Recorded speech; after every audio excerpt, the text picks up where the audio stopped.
Shalom, salam berkat dari kami untuk pendengar sekalian. Saat ini pendengar akan diberkati dengan program Hari Ini Harinya Tuhan bagian yang ke-8. Sebuah program rohani tentang doktrin Alkitab yang menolong kita untuk semakin tertanam dalam kebenaran firman dan bertumbuh dalam kemuliaan. Bersama hambanya, Pendeta Gilbert Lumendo, STH. Banyak orang merasa doktrin Alkitab sebagai sesuatu yang membingungkan. Tetapi tahukah saudara bahwa doktrin Alkitab intinya adalah memahami Alkitab dengan benar, dengan pemahaman yang sistematis, sehingga kita terus dapat tertanam di dalam kebenaran firman, sehingga kita terus bertumbuh di dalam kemuliaan Allah. Buka hati saudara sekalian untuk menerima berkat-berkat firman-Nya hari ini. Perlindungan Tuhan kepada kita sebagai orang percaya sungguhlah sangat sempurna, sehingga kita yang sudah diselamatkan oleh Tuhan tidak akan mungkin dapat ditembus oleh serangan-serangan iblis. Satu-satunya cara iblis dapat menembus hidup kita yang sudah diselamatkan, yaitu jika kita sendiri yang memang membuka celah. Artinya apa? Bukan penjagaan Tuhan yang kurang sempurna. Kadang-kala kita mengeluh dan berkata, loh saya kan percaya Tuhan, kok bisa sih setan menyerang saya? Nah ini dia, karena kita yang membuka celah. Nah, apa sih yang termasuk dalam celah-celah yang kita buka? Yang pertama yaitu jika ada kebencian dan kedendaman. Tahukah saudara, namanya kebencian dan kedendaman adalah celah yang kita buka sehingga setan dapat masuk dalam hidup kita. Sehingga walaupun kita sudah melayani, walaupun kita sudah bertobat, walaupun kita sudah penuh dengan Roh Kudus, tetapi kalau dalam hidup kita masih menyimpan kebencian, kita masih nggak bisa mengampuni, kita masih hidup dalam kedendaman, maka itu adalah celah untuk iblis dapat masuk dan menyerang kehidupan kita. Nah, yang kedua, celah yang kita buka untuk iblis bisa masuk yaitu perzinahan dan ketidaksucian, baik perzinahan dalam perbuatan maupun perzinahan juga dalam pikiran, baik ketidaksucian dalam perbuatan maupun dalam pikiran. Ada banyak orang yang berpikir, loh saya kan nggak pernah berbuat, ya oke lah kalau onani saya melakukan. Loh itu kan namanya sudah perzinahan dalam pikiran, itu kan sudah namanya ketidaksucian dalam pikiran. Nah, ketika kita buka celah-celah seperti ini adalah tempat di mana iblis dapat masuk dan menyerang hidup kita. Makanya sebagai hamba Allah saya perlu tegaskan, sebagai hamba Allah saya perlu ingatkan bahwa bukan penjagaan Tuhannya yang tidak sempurna, tetapi persoalannya kitanya yang membuka celah, yaitu melalui kebencian, kedendaman, melalui perzinahan dan ketidaksucian, lalu melalui pemberontakan dan ketidaktaatan terhadap hukum-hukum Allah.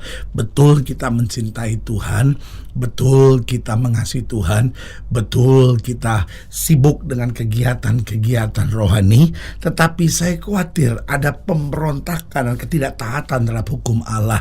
Sama seperti Musa luar biasa dekat sama Tuhan. Satu saja persoalan, Tuhan bilang sama Musa, tunjuk batu itu. Ingat, selama 40 tahun begitu banyak perkara dahsyat, perkara besar yang Tuhan sudah buat melalui Musa. Harusnya Musa tambah mantap, tambah percaya, tambah mengandalkan Tuhan. Tetapi apa yang terjadi? Musa bukan tambah mengandalkan Tuhan, Musa tambah mudah marah, sehingga yang harusnya dia tunjuk batu itu, dia pukul batu itu. Buat Tuhan ini adalah pemberontakan, ketidaktaatan terhadap hukum Allah. Dan Tuhan bilang, oke Musa, sampai di sini. Cukup, kamu tidak akan bisa masuk tanah perjanjian. Jadi ini adalah celah untuk apa? Iblis bisa masuk dan menyerang karena adanya pemberontakan dan ketidaktaatan terhadap hukum Allah. Lalu yang keempat yang saya sebut sebagai celah sehingga iblis bisa masuk dan menyerang, yaitu ketika kita kompromi terhadap dosa. Hidup Kristen adalah hidup yang tidak kompromi. Hidup Kristen adalah hidup yang tegas. Hidup Kristen adalah hidup yang memiliki warna yang jelas. Nah, waktu kita kompromi mulai terhadap dosa, Di situ iblis mulai tahu ada celah untuk dia dapat masuk dalam hidup kita. Karena itu sebagai hamba Allah saya mau ingatkan apa yang Alkitab katakan, jika kamu tinggal dalam aku dan firman-Ku tinggal dalam kamu. Artinya waktu kita sepenuhnya mengandalkan Tuhan, di situ penjagaan Tuhan sempurna, sehingga apa saja yang kita minta itu yang Tuhan sediakan buat kita. Haleluya. Selamat datang dalam program kita hari ini, Harinya Tuhan, sebuah program rohani yang kembali mengingatkan kepada kita betapa pentingnya kita menjadikan firman Tuhan sebagai dasar keseharian hidup kita. Karena selama kita jadikan firman Tuhan sebagai dasar keseharian hidup kita, langkah-langkah ke depan kita penuh dengan kepastian, kemenangan, berkat, mujizat, dan perkara-perkara yang besar. Haleluya. Dan dalam program ini kita sedang membahas tentang roh jahat yang daripada Tuhan. Nah, sebagian kita nggak akan pernah bisa mengerti sambil berpikir, loh bagaimana ini? Kok roh jahat tetapi daripada Tuhan? Nah ini dia kan, padahal Alkitab jelas bilang ini roh jahat yang berasal dari Tuhan. Nah kita akan lihat dalam 1 Samuel 19 mulai dari ayatnya yang ke-9 sampai ayatnya yang ke-17. 1 Samuel pasal 19 ayatnya yang ke-9 sampai ayat yang ke-17. Demikian firman Tuhan. 1 Samuel pasalnya yang ke-19 ayatnya yang ke-9 sampai ayatnya yang ke-17. Demikianlah firman Tuhan. Tetapi roh jahat yang daripada Tuhan hinggap pada Saul ketika ia duduk di rumahnya dengan tombaknya di tangannya, dan Daud sedang main kecapi. Nah, perhatikan ini kan, ketika Saul di sini mulai berpikir yang buruk, kedendaman menguasai hatinya sehingga yang dipegangnya adalah tombak, sementara Daud justru memainkan kecapi, memainkan pujian di hadapan Tuhan. Ayat 10. Lalu Saul berikhtiar menancapkan Daud ke dinding dengan tombaknya. Tetapi Daud mengelakkan tikaman Saul sehingga Saul mengenai dinding dengan tombak itu. Sesudah itu Daud melarikan diri dan luputlah ia pada malam itu. Kemudian Saul mengirim orang-orang suruhan ke rumah Daud untuk mengamat-amatinya dan untuk membunuh dia pada waktu pagi. Tetapi Mikal istri Daud memberitahukan kepadanya demikian, jika engkau tidak dapat meluputkan dirimu malam ini, maka besok kau akan dibunuh. Lalu Mikal menurunkan Daud dari jendela, ia pergi melarikan diri dan luputlah ia. Sesudah itu Mikal mengambil terafim dan menaruhnya di tempat tidur. Ditaruhnya sehelai tenunan bulu kambing di bagian kepala dan ditutupinya dengan selimut. Lalu Saul mengirim orang suruhan untuk mengambil Daud, tetapi perempuan itu berkata, ia sakit. Sesudah itu Saul mengirim orang-orang suruhan itu untuk melihat Daud. Katanya, bawalah dia di atas tempat tidur itu kemari supaya dibunuh. Lalu masuklah para suruhan itu ke dalam dan tampaklah ada terafim di tempat tidur dengan selai tenunan bulu kambing di bagian kepala. Berkatalah Saul kepada Mikal, mengapa engkau menipu aku demikian itu dan melepaskan musuhku pergi sehingga ia luput? Tetapi jawab Mikal kepada Saul, ia berkata kepadaku, biarkan aku pergi, apa perlunya aku membunuh engkau? Nah, saudaraku yang kasih dalam Tuhan, di sini kita bisa pelajari bahwa Saul memiliki masalah dengan roh jahat yang dari Tuhan. Nah, apa maksudnya? Apa yang dimaksud dengan roh jahat dari Tuhan? Yaitu roh jahat yang menyerang tetapi Tuhan tidak dapat cegah. Karena memang manusia membuka celah. Saya ulangi sekali lagi, apa itu roh jahat dari Tuhan? Jadi roh jahat yang menyerang manusia yang Tuhan tidak dapat mencegah karena memang manusia membuka celah.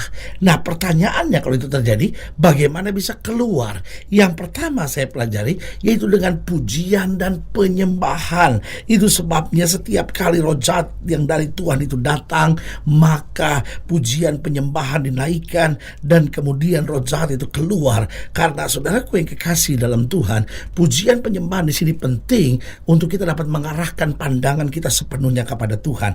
Jadi perlu saudara sadari bahwa roh jahat yang dari Tuhan bukan berarti roh jahat yang Tuhan kerjakan, roh jahat yang Tuhan ciptakan. Lu sama sekali tidak. Roh jahat yang dari Tuhan yaitu roh jahat yang menyerang manusia, tetapi Tuhan tidak dapat berbuat apa-apa, Tuhan tidak dapat mencegah karena memang manusia membuka celah.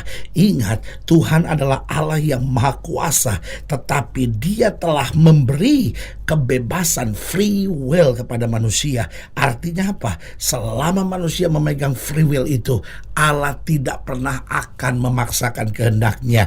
Nah, karena itu saudaraku yang kasih dalam Tuhan, ketika kita menyadari roh jahat ini mulai datang karena kita membuka celah, maka yang pertama kita harus masuk kamar, mulai masuk dalam pujian penyembahan untuk mengarahkan pandangan kita sepenuhnya kepada Tuhan. Sebab roh jahat ini masuk karena apa? Karena ada kebencian, kedendaman, ada perjinan, ada ketidaksucian, ada pemberontakan, ada ketidaktaatan terhadap hukum Allah, ada kompromi terhadap dosa. Tapi waktu kita mulai masuk dalam pujian penyembahan dan mengarahkan pandangan kita kepada Tuhan, di situ kita melihat kemuliaan Tuhan dinyatakan. Lalu yang kedua, bagaimana roh jahat ini keluar, yaitu kalau kita bergaul dengan firman Tuhan. Karena pergaulan dengan firman akan membereskan dan menyucikan hati. Karena kita berkata kamu sudah bersih oleh firman. Jadi pujian penyembahan tanpa firman hanyalah sebuah kekosongan belaka. Tetapi ketika kita memuji dan menyembah Tuhan, lalu kita lengkapi lagi dengan firman, itu akan mendatangkan kuasa yang luar biasa.